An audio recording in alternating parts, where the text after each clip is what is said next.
Baruch Ata Adonai, Yehovah Elohim Melech Haolam, Shem Yeshua Mashiach, Adonai. Amen. Bien-aimés frères, Shalom. Bien-aimés frères en Yeshua Mashiach, Shalom et Shavuot. Nous poursuivons notre étude, nos exhortations dans l'instruction de la semaine, dans la paracha Kedoshim. Nous avons dit Kedoshim, Tikiou, Kadosh. Soyez saints comme moi, votre Yehovah, Elohim est saint. Alors, nous poursuivons la lecture dans Vaïkra chapitre 19, verset 9 à 15. Nous allons nous arrêter là. Pour être séparés, soyez mis à part.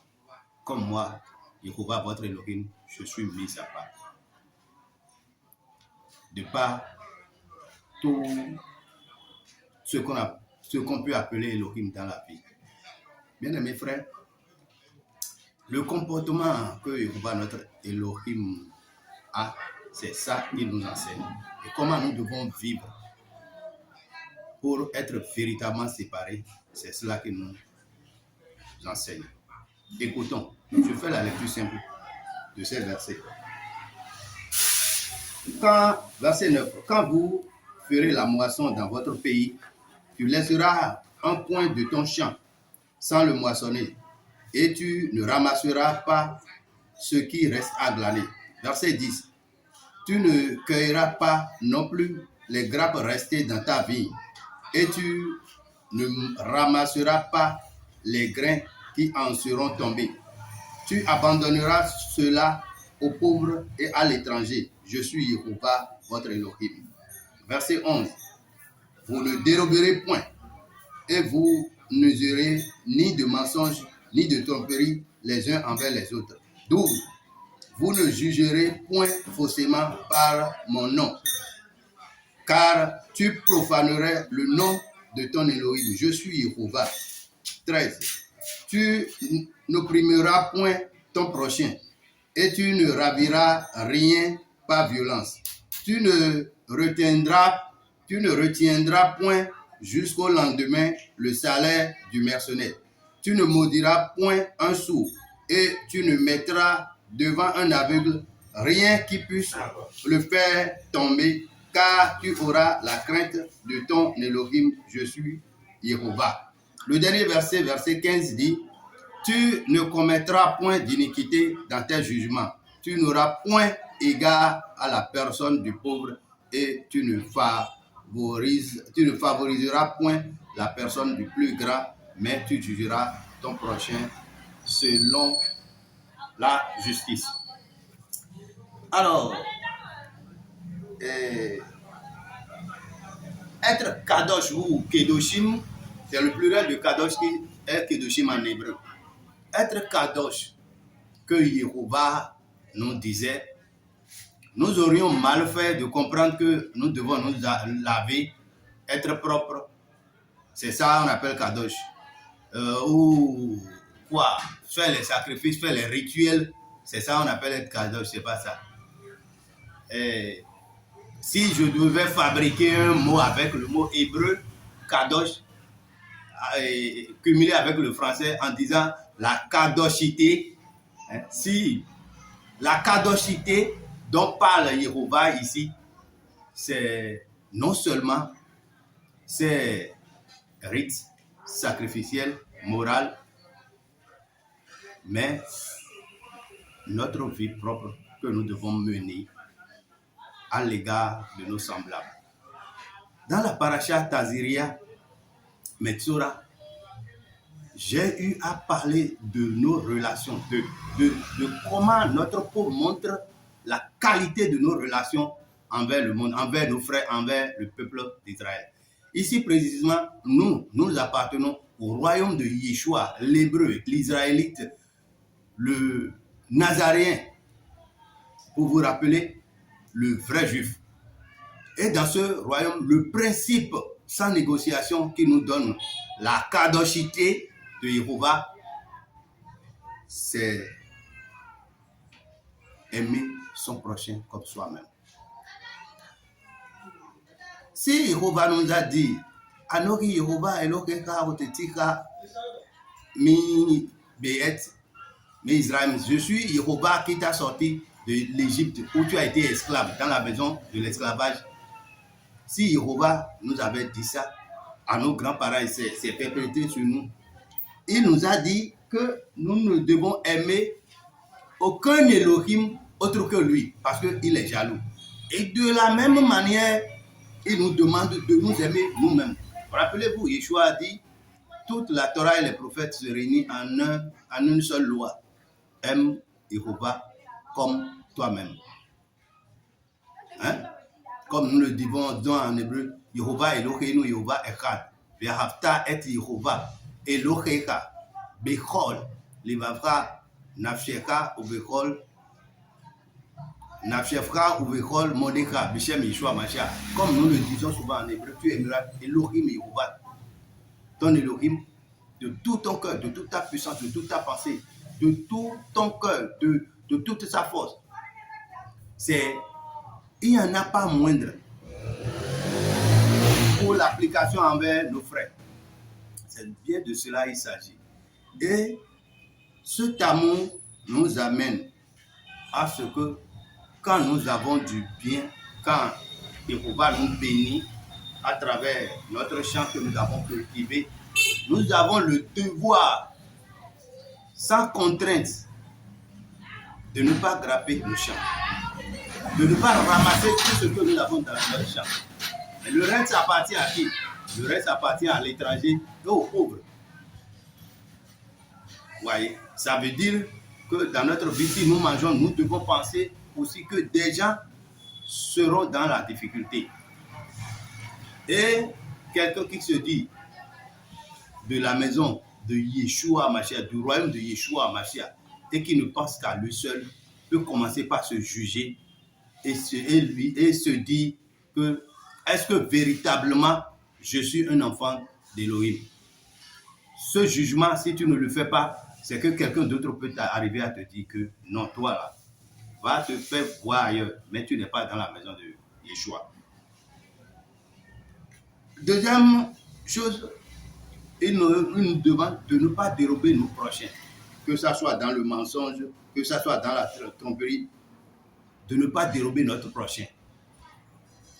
Alors, et il est fort éparpillé un enseignement aujourd'hui où on use de la ruse ou bien de l'intelligence, la faiblesse d'intelligence de Rahab pour dire que quand une situation arrive à un juif et qui veut le conduire à mort, on peut mentir.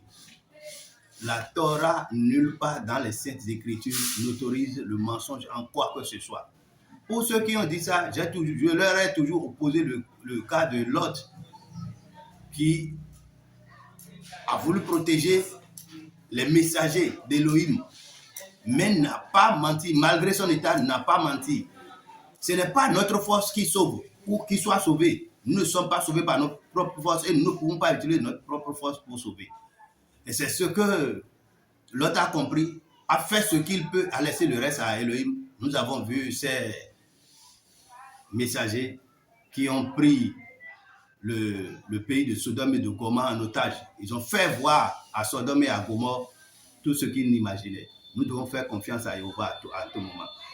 Beaucoup de situations nous amènent à avoir peur et à craindre et à mentir. Le mensonge a deux sources, l'orgueil et la panique. Si tu es orgueilleux, tu peux dire, bon, lui là, on va lui faire l'affaire, il ne comprend rien.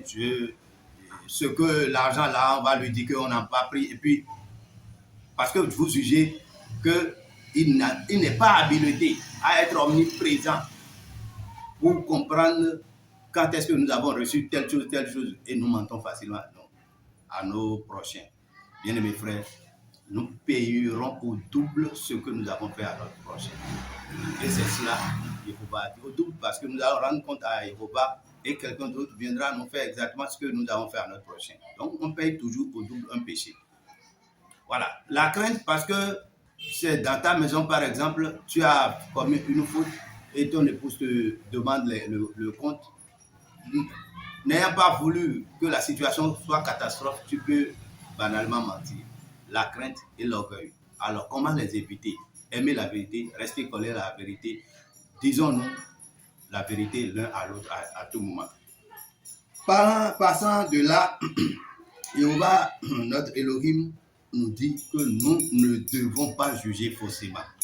Oui, quand nous allons dans les évangiles, le sermon sur la montagne de Yeshua, à partir du chapitre 5 de Matthieu, nous voyons jusqu'au chapitre 7 que Yeshua nous enseigne de ne pas juger, que notre oui soit oui et que notre non soit non, comme Jacques l'enseigne là-bas aussi. Voilà. Jéhovah, c'est qui? C'est bien Yeshua.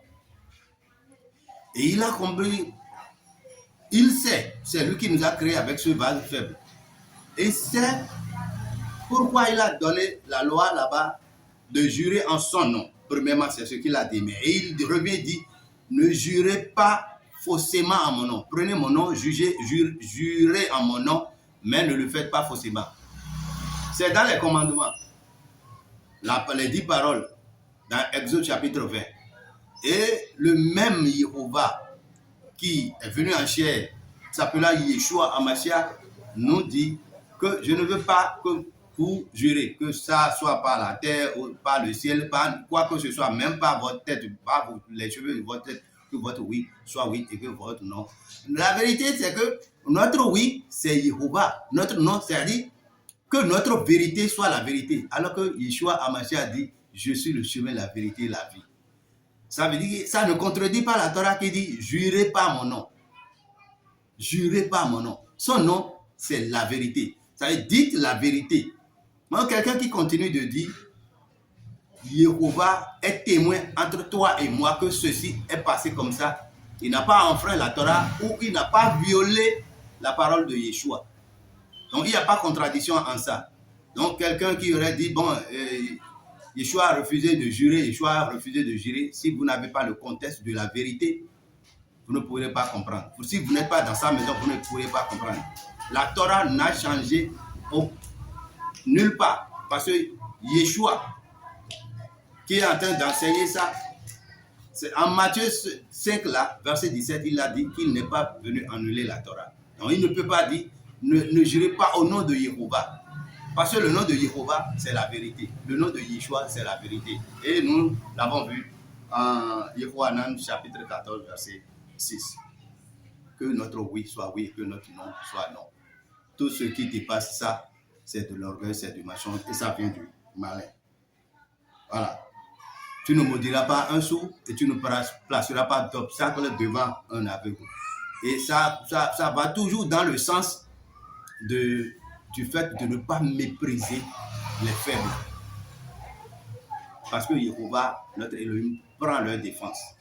Et quand un faible est faux, on ne va pas à cause de sa faiblesse dire qu'il est vrai. Parce que si tu es dans le royaume de Jéhovah,